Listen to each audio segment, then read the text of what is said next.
Hello everyone, this is CS Rashmi Jain from Perfect Classes and we will going to continue our chapter Share Capital. This is our 9th video. I hope जिसको basic clear नहीं हुआ ये मान के चलो 20 number तुम्हारे स्वाहा हो गए हैं. This book will come of 20 marks और अगर नहीं आई तो ये पूरी बुक समझ नहीं आ सकती. मैंने पहले ही बताया था कि शेयर कैपिटल चैप्टर हो गया मतलब पूरी बुक हो गई, क्योंकि नेक्स्ट चैप्टर भी सिमिलर है और उससे नेक्स्ट चैप्टर में जो कुछ था वो कट चुका है. तो मतलब ये मान के चलो इस बुक में सिर्फ 2 ही चैप्टर है, शेयर कैपिटल और डिबेंचर वाला. बस हमने कहा था शेयर कैपिटल मतलब इशू. हम शेयर्स इशू करते हैं, एप्लीकेशन मनी आती है, पहले हमारी एंट्री होती है रिसीव की, फिर हमारी होती है ट्रांसफ़र की, फिर ड्यू की, रिसीव की, ड्यू की, रिसीव की, ड्यू की, रिसीव की, यही चलता रहता है. फिर हमने एक वर्ड पढ़ा फोर फीचर, जो कि सब बच्चों को क्वेश्चन मार्क आया कि फोर फीचर का मतलब क्या होता है. फोर फीचर का मतलब होता है जब एक बंदा, मान ले मैं एक कंपनी हूँ, मैं डायग्राम बनाती हूँ गंदा सा छोटा सा. मान लो ये कंपनी है ABC, इसके पास ये शेयर्स हैं. क्या है ये? शेयर्स, कागज का टुकड़ा. वैसे शेयर्स कागज का टुकड़ा नहीं होते अब, बट मान के चलो. और ये एक बंदा है, ये भी एक बंदा है, ये भी एक बंदा है और ये भी एक बंदा है. डन. इस कंपनी ने इनको क्या दिए? शेयर्स. क्या दिए? शेयर्स. बदले में इन बंदों को क्या देने हैं? पैसे, रुपीस. उसने कहा शेयर 10 रुपए का है, अभी तू 2 रुपए दे दिए. फिर उन्हें कहा 3 रुपए दे दो, दे दिए. फिर उन्हें कहा 1 रुपए दे दो, दे दिए. ये शेयर इन्हीं के पास है. फिर कहा 2 रुपए दे दो, इस वाले बंदे ने नहीं दिए, तो हम इससे ये शेयर्स वापस ले लेंगे, इसके शेयर्स कैंसल कर देंगे क्योंकि उसने फर्दर पैसा नहीं दिया. तो फोर फीचर मींस उसके शेयर्स कैंसिल कर देना. समझ आया? आज मैं जो तुम्हें पढ़ाने जा रही हूँ कंसेप्ट, लास्ट क्लास में हमने कंसेप्ट पढ़ा था री इशू, कि इस बंदे के पास मान ले 40 शेयर्स थे. कितने शेयर्स थे? 40. अब ये 40 शेयर्स इनके पास आ गए, कंपनी के पास. कंपनी अपने पास रख के क्या करेगी? इसको किसी और को दे देगी, किसी और न्यू बंदे को दे देगी. अब वही कंपनी के पास 3 ऑप्शन है कि पार पे इशू करे, डिस्काउंट पे इशू करे या प्रीमियम पे इशू करे. तो यही आज हम पढ़ने जा रहे हैं कि हम री इशू करेंगे फोरफीटेड शेयर को. जो हमने जब्त कर लिए थे अपने शेयर्स, उनको क्या करेंगे? री issue. Done. Full fledged question करवा रही हूं. हमने लास्ट क्लास में इलस 43 करी थी, गौरव वाली थी ना, 43 इलस करी थी if I am not wrong. 43 Ilus करी थी. 44 और 45 तुम्हें करने के लिए कहा था. 8.74 पे नया टॉपिक है री इशू ऑफ फोरफीटेड शेयर्स. आज ये करवाने जा रही हूँ. इलस 47 करेंगे फुल फ्लेज, भले ही मुझे इस वीडियो में सिर्फ एक इलस 47 ही क्यों ना करवानी पड़ जाए. डन. समझ आया? पक्का? अब सुनो, अब मेरी बात सुनो.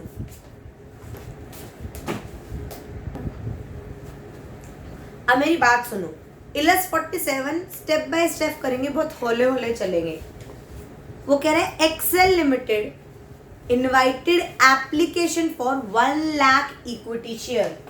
तो उसने इशू कितने का निकाला? 1 लाख इक्विटी शेयर्स का. गाइस वैसे it is next to impossible कि सब कुछ यहाँ आ जाए, बट फिर भी मैं छोटा छोटा लिखने की कोशिश करूंगी कि तुम्हें समझ आए. ठीक है? 1 lakh shares of ₹10 at par. कितने का इशू करा? 10 रुपए का पार पे. अमाउंट पेबल कैसा था? 3, 4, 3 ऑन एप्लीकेशन, 4 ऑन अलॉटमेंट और 3 on first and final call. Done. समझ आया?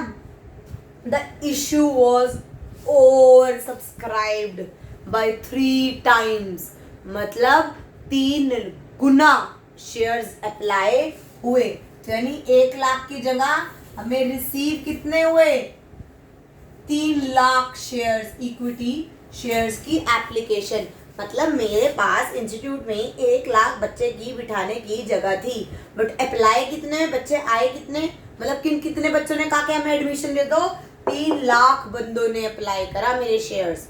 अब 3 लाख को तो मैं शेयर इश्यू नहीं कर सकती, तो अब आगे बढ़ते हैं। Application for 20% shares were rejected. 3 lakh का 20% कितना हुआ? 60,000। हमने 60,000 क्या कर दिए? रिजेक्ट। डन।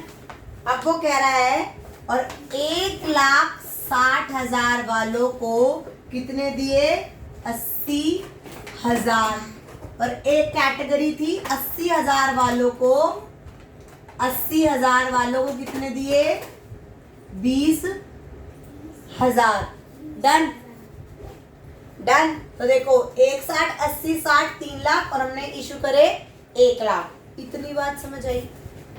एक्सेस मनी जो रिसीव होएगी एप्लीकेशंस पर, वो एडजस्ट करेंगे अलॉटमेंट पे भी, और अगर फिर भी बच गया तो फर्स्ट एंड फाइनल कॉल पे कर लेंगे।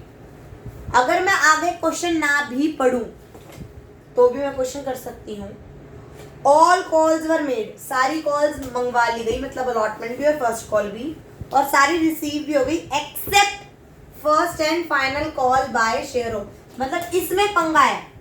अभी पहले मैं ये ड्यू रिसीव करूं, ट्रांसफर करूं, ये ड्यू करूं, रिसीव करूं, ये ड्यू करूं, यहां तक तो पहुंचूं। पहले मैं प्लेन प्रोसीजर तक तो पहुंच लूं। जिन्होंने पैसा नहीं दिया 4 फीचर से पहले वाले तो कर लूं। पहली एंट्री क्या होती थी? रिसीव की। किसकी होती थी? रिसीव की।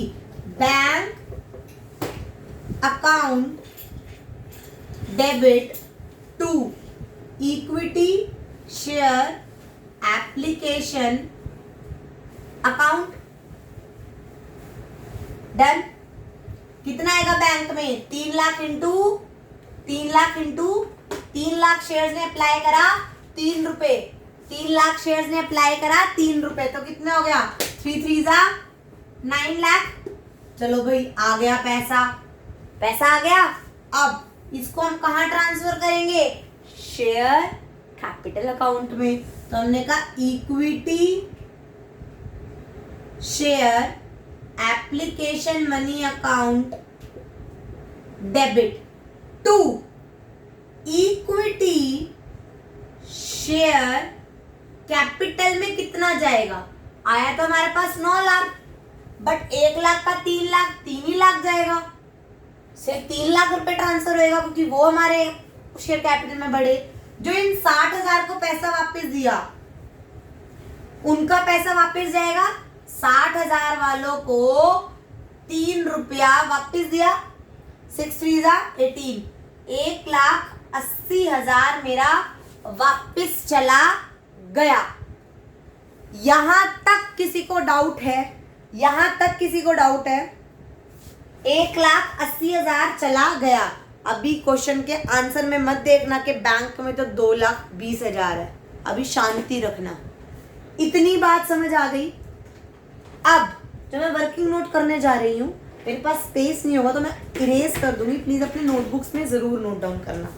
अब ध्यान से सुनना। इस वाले बंदे का तो हो गया सेटल डाउन, कोई दिक्कत नहीं। अब आ जाओ इस कैटेगरी में। अगर इस कैटेगरी में 16 इस कैटेगरी कितने हुए? 8 1 8 2 डबल हो गए ना। मतलब जिसने 2 शेयर्स मांगे उसको हमने 1 शेयर दिया, यही हुआ ना। ये रेशियो निकालनी आ गई, देखना। 1,60,000 अपॉन में 80,000 0 तो 2 1, तो 2:1 हुआ। जिसने 2 शेयर्स मांगे उसको 1 शेयर मिला, तो यानी उसने 2 शेयर्स के लिए अप्लाई करा होगा। 2 शेयर्स के लिए अप्लाई किया होगा 3 रुपए। नहीं समझे? करके दिखाऊं? 1,60,000 ने 3 रुपए दिए होंगे। इतनी बात समझ आई? तो तो 16 थ्री जा कर लेंगे, 6 3 जा 18, 3 1 जा 3 4, 4,80,000 दिए। बट इनको तो 80,000 इशू हुए, तो 80,000 1000 इंटू 3, तो 8 4 जा 24, 2,40,000 यूज हुआ। तो बाकी का 2,40,000 कहाँ एडजस्ट होएगा? Adjusted towards allotment. अलॉटमेंट में एडजस्ट कर लेना। यही करेंगे कि भाई हमें 80,000 पे 4 रुपए देने होंगे, 80,000 पे 4 रुपए देने होंगे, यानी कितने? 32, 3,20,000 देने होंगे, 2,40 एडजस्ट कर लेना। तो इनका तो जो 2,40 एक्स्ट्रा आया हुआ है वो टू अलॉटमेंट में एडजस्ट हो जाएगा। किस कैटेगरी का? इस कैटेगरी का, इस कैटेगरी का।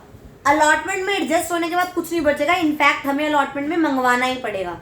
दोबारा बता रही हूँ, जो इस कैटेगरी के बनते थे उन्होंने 4,80,000 दिया, उनका 2,40,000 यहाँ यूज हो गया, फिर उनके पास 2,40 और बच गया। उन्होंने कहा हमें वापस मत करो, अलॉटमेंट में एडजस्ट कर लेना। अलॉटमेंट में 3,20,000 था, तो 2,40,000 एडजस्ट हो जाएगा ना। तो उनको तो अलॉटमेंट में और देना पड़ेगा। चलो भाई, इस कैटेगरी का तो समझ आ गया। अब इसका समझो, इनके साथ तो बहुत डिफरेंस है भाई। उन्होंने कहा हमने 80,000 पे 3 रुपए दिए, 2,40,000, और उनको 20,000 ही इशू हुए, तो यानी 3 2 जा 60,000। उन्होंने कोई बात नहीं, माइनस कर लो, कितना बचा? 1,80,000। उन्होंने कहा कोई बात नहीं, ये एडजस्ट कर लो अलॉटमेंट में। अलॉटमेंट में भी एडजस्ट कर लेते हैं। 20 इंटू 4, 80,000, फिर 1,00,000 बच गया। उन्होंने कहा कोई बात नहीं, क्वेश्चन में लिखा होता फर्स्ट एंड फाइनल कॉल पे एडजस्ट करना है। उन्होंने कहा कोई बात नहीं, 3 रुपए फर्स्ट एंड फाइनल कॉल पे भी एडजस्ट कर लो। 20,000 इंटू 3, 60,000, इनके फिर 40,000 बच गए। क्या कंपनी को ये 40,000 रुपए वापस नहीं देना पड़ेगा? देना पड़ेगा ना। तो यानी 1,80, थोड़ा सा इरेज कर दूं या फिर ऐसे लिख लो, 1,80 प्लस 40, तो आ जाएगा 2,20,000 रुपया मुझे वापस करना पड़ेगा। समझ आया? अब अलॉटमेंट में कितना पैसा एडजस्ट हुआ? 2,40,000 इसका भी और 60,000 इसका भी। 2,40,000 इसका और 60,000 इसका, तो कितना आ गया? 3,00,000। अब टोटल कर, 3,00,000 3,00,000 6,00,000। और कहाँ गड़बड़ करी मैंने? कैलकुलेशन में गड़बड़ करी। क्या गड़बड़ करी मैंने? कोई तो गड़बड़ करी है। 3 2 6 8, 3,00,000।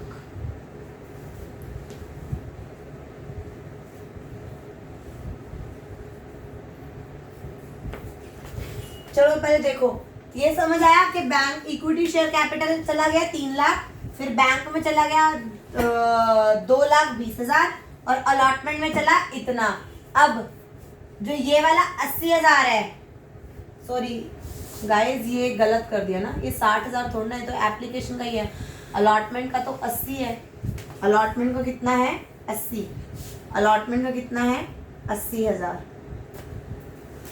अगर मैं गलती कर सकती हूँ तो तुम भी कर सकते हो, ये हाईलाइट कर रही हूँ बात। मैंने ये 60,000 ले लिया भाई, ये 60,000 तो इसका ही मालिक था। अलॉटमेंट ये थी ना, और फर्स्ट कॉल ये है, तो अलॉटमेंट पे तो 80,000 थे ना, तो 3,20,000, और इसका इन 20,000 वालों का तो 60,000 भी आया हुआ है, तो 2 कॉल इन एडवांस 60,000। ये एंट्री अगर किसी ने मुझे कहा कि मैम दोबारा समझा दो, तो कान पे बजेगा। 2 बार पोज करके समझ लो कि 3,00,000 आए थे, 3 रुपए 9,00,000 आ गए। 9,00,000 ये एंट्री समझ रहे। और ना तुम लोग मतलब बेवकूफ हो जैसे ये नहीं कहते मैडम ये समझ आ गए 3,00,000 क्यों आए, ये समझ आ गया, ये नहीं समझ आया। मैडम पूरी एंट्री समझा दो। जैसे अभी के 15 मिनट वेस्ट, 9 लाख आए, 9 लाख में ये समझ आया 3 लाख शेयर कैपिटल का हिस्सा थे, क्योंकि 1 लाख के 3 रुपए तो मेरे बनते थे ना, ड्यू जो करे थे, वो 3 लाख चले गए। फिर बैंक में इस 60,000 के वापस करूंगी, तो ये 60,000 के 3 180 चले गए। ये 40 क्यों आया, ये 40,000 यहां से आया, इस कैटेगरी के ने अप्लाई ज्यादा करा था, इसकी 4:1 रेशियो बन रही थी। 4 अप्लाई करा और एक 4 शेयर्स के लिए अप्लाई कर रहे हो और एक ही, मतलब 4 गुना शेयर्स अप्लाई कर रखे थे, तो इसलिए 40,000। और अलॉटमेंट में इन दोनों का पैसा, इसका पैसा ये वाला एडजस्ट हुआ और इसका पैसा ये वाला एडजस्ट हुआ, ये चला गया, और कॉल इन एडवांस इसका चला गया। समझ आया? ये 2 एंट्री समझ आई? पक्का नोट डाउन करो, नोट डाउन। अब सुनो, ये रिसीव की एंट्री हो गई और ये ट्रांसफर की एंट्री हो गई। ड्यू की एंट्री में तो कोई मेहनत नहीं, 4 रुपए है अलॉटमेंट पे। 4 रुपए अलॉटमेंट के कैसे ड्यू करते हैं? Equity share allotment account debit to equity share capital. कितने आने चाहिए थे? 4 लाख, 4 लाख आने चाहिए थे। 320 आ चुके, वो तो पैसा नहीं देंगे ना, 320 तो पैसा नहीं देंगे ना, तो कितने आएंगे? सिर्फ 80,000। तो 4th एंट्री कितनी हुई? Bank account debit to equity share allotment, equity share allotment 80,000, 80,000। अब 5वीं एंट्री इसको ड्यू करेंगे, first and final call equity first and final call account debit to equity share capital account. कितना आना चाहिए? 3 × 1, 3 लाख, 3 लाख। डन। अब जो छठी एंट्री होनी है ना, bank account debit to equity first and final call, इसमें झोल है, हालांकि मैं सिखा चुकी हूँ। 3 लाख आने चाहिए थे, सुनते जाना।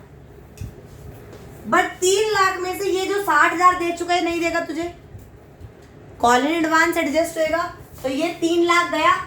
3 लाख में से 60,000 नहीं आएंगे, काय के? कॉल इन एडवांस के। तो कॉल इन एडवांस डेबिट हो गया 60,000 से, नहीं आएंगे ना। अब आगे पढ़ते हैं वो question. All calls were made and duly received except the final call by a shareholder belonging to category 1. Category 1 का जो बंदा था, who has applied, उसने 320 शेयर्स के लिए अप्लाई करा था, और कौन सी कैटेगरी का था? 1 का, जिसकी रेशियो क्या थी? 2:1, मतलब 2 शेयर्स अप्लाई कर रहा है तो 1 शेयर मिल रहा है। और अगर 320 अप्लाई करा है तो उसे अलॉट कितने होंगे? ओरली भी कर सकते हो, ओरली भी 160 शेयर्स हो जाएंगे ना, 160 शेयर्स। नहीं समझे? देखो मैं ये रख कर दूंगी, देख लेना। वो कैटेगरी 1 का था 1,60,000 इंटू 80,000, तो ये कट गया, तो 2:1। अप्लाइड कितने थे? 320, तो x आ सकता है, x निकल जाएगा, उसे अलॉट कितने हुए? 160 शेयर्स अलॉट हुए, और वो कैटेगरी 1 का था। और कैटेगरी 1 का पैसा जो था, कैटेगरी 1 का पैसा अलॉटमेंट में यूज हो गया था, इनफैक्ट एक्स्ट्रा मंगवाना था, वो उसने दे दिया। उसने दिया कौन सा? नहीं फर्स्ट कॉल का, उसने दिया कौन सा? नहीं फर्स्ट कॉल का। तो 160 पे उसने कितने रुपए नहीं दिए? 3 रुपए। 160 पे उसने कितने नहीं दिए? 3 रुपीज। तो 480 रुपए उसने नहीं दिए, तो ये 480 क्या हो जाएगा? Call in arrears, call in arrears. तो यहाँ आ जाएगा call in arrears account debit 480। 3 lakh में से 60,000 इसका नहीं आएगा, तो कितना बच गया?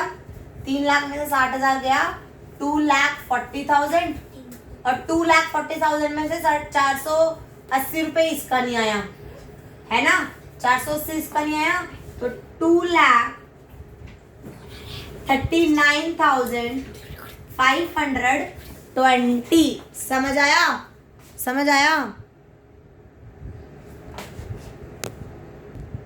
ठीक है। ये इतनी ये वाली एंट्री समझ आ गई कि ये ये बुक में से, ठीक है, इतनी एंट्री समझ आ गई। चलो भाई, यहां तक तो हमारा हो गया काम पूरा। अब आगे की एंट्री पढ़ते हैं। His shares were forfeited, उसके शेयर्स हमने forfeit कर लिए। आगे की एंट्री मत करो, वो रीइश्यू की है।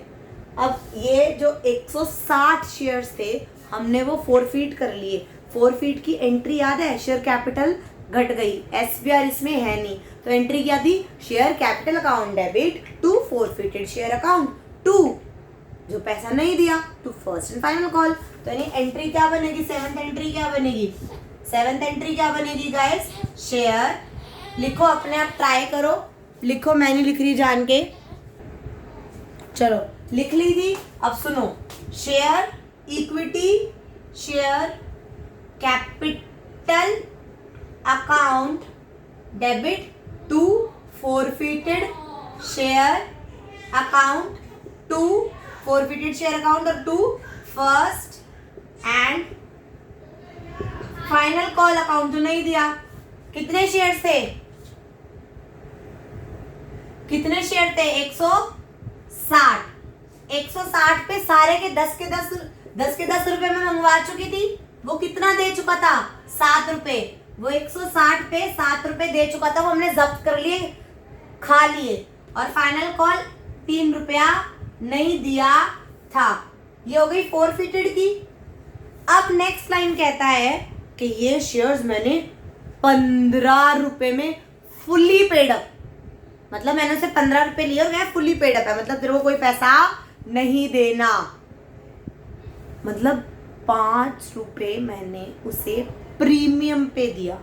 मैंने क्या दिया, 5 रुपए प्रीमियम पे दिया। रीइश्यू की क्या एंट्री होती है, bank account debit to equity share capital, यही होती है।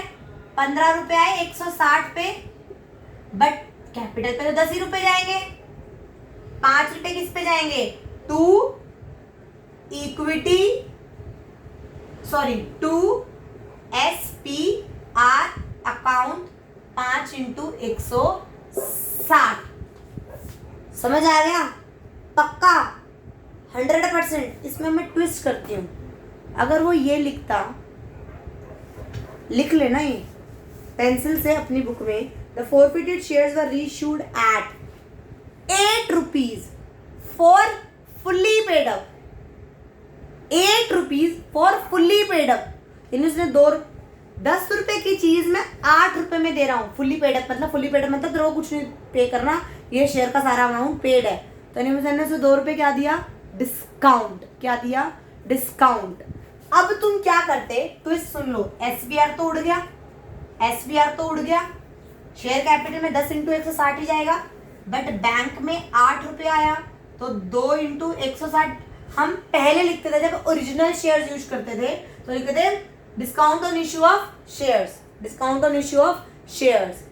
बट अब कंपनी कहती है जो तुमने हराम का पैसा खाया हुआ है ना, ये 7 रुपए खा रखा है ना, इस forfeited 160 × 7 कितना हो गया, कितना पैसा हमने हराम का खाया है, दैट इज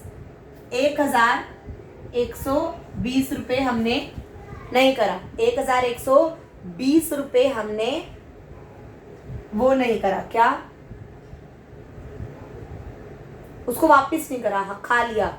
वो कह रहा है हम इतना मैक्सिमम डिस्काउंट इस वाले शेयर को दे सकते हैं। रिपीट कर रही हूँ, जब forfeited शेयर्स री इशू करते हैं तो maximum discount, 1 mark question, maximum discount उतना अमाउंट रहता है जितने हमने उसके शेयर्स पे पर शेयर पे forfeit कर रखा हो। तो हम यहाँ पे लिखते हैं forfeited शेयर अकाउंट, इसको यहाँ पर यूज कर लेंगे, बट इस क्वेश्चन में हमारा ऐसा नहीं है, हमने इसे प्रीमियम पर दिया है टू SPR।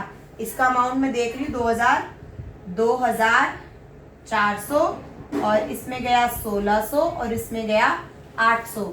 डन। और नेक्स्ट एंट्री होती है, इस जो ये हराम का पैसा खाया है ये तुम ट्रांसफर कर दो अपने कैपिटल रिजर्व में।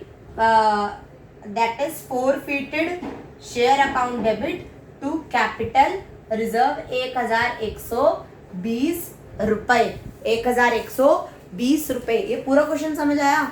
अब मैं तुम्हें एक चीज समझाती हूँ जो कि मैंने जान के करा था ताकि तुम थोड़ा सा नोटिस कर पाओ। गाइज मैंने यहाँ पर call in advance, call in arrears करा था ना, मैंने तुम्हें बताया था कॉल इन एरियर्स का अकाउंट खोलो या ना खोलो कोई दिक्कत नहीं होती। अगर मैं यहाँ पे कॉल इन एरियर्स का अकाउंट ना खोलती और to equity first and final call को कम से करती तो मैं यहाँ पे फर्स्ट एंड फाइनल कॉल लिख सकती हूँ, बट क्योंकि मैंने यहाँ पर कॉल इन एरियर्स का अकाउंट ओपन कर दिया है तो यहाँ पर मुझे कॉल इन एरियर्स लिखना पड़ेगा। रीजन बताती हूँ। To equity share first call 3 lakh से डेबिट हुआ, 3 लाख से क्रेडिट हो गया, तो हमारे पास तो equity first and final call का तो कुछ है ही नहीं, तो मैंने यहाँ पर क्रेडिट कैसे कर दिया। अब ये तब कर सकते हैं अगर मैं यहाँ पे कॉल इन एरियर्स ना लिखती और यहाँ पे लिखती 2,40,000, ये भी कर सकती हूँ।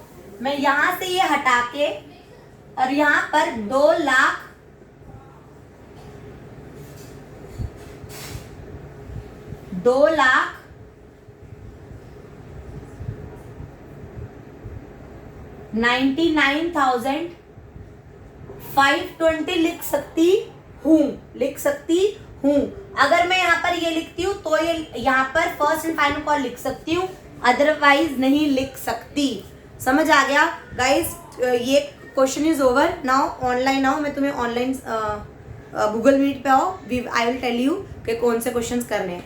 Thank you very much.